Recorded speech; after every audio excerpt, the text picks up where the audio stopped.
Kamil Karamali is live at Union Station. Kamil, there's a lot going on in this story. A lot going on indeed. Now, this is the sixth straight day where protesters have blocked key rail corridors. Via Rail also very much affected. Here you can see the canceled signs here between destinations throughout Ontario here. And today protesters went from blocking railways to also blocking key intersections in Toronto.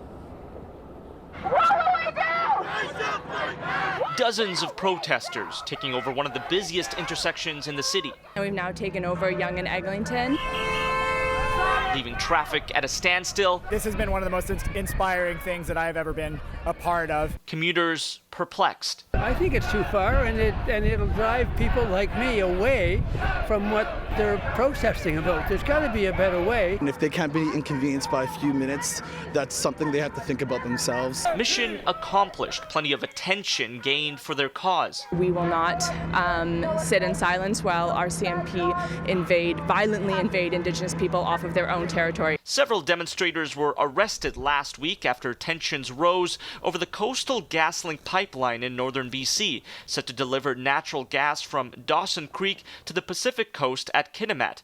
But the route would go through Wet'suwet'en traditional territory. The First Nations group claims governments do not have the consent of hereditary chiefs and has asked Indigenous groups across the country for support, leading to blockades along rail lines in Ontario. Via Rail said it has had to cancel more than 150 trains over 6 days, impacting more than 25,000 passengers. I obviously wish that it wasn't affecting my travels. CN Rail police have been given an injunction to remove protesters. I asked them to explain this and they walked away from me. But this video posted to social media shows demonstrators at Tyendinaga Township burning the injunction. Back in Toronto, protesters sat down with the Minister of Crown Indigenous Relations, Carolyn Bennett, who said she told demonstrators that the Coastal GasLink project falls under provincial jurisdiction and that no order of government can direct the RCMP. The minister was awful. She deflected and she misrepresented.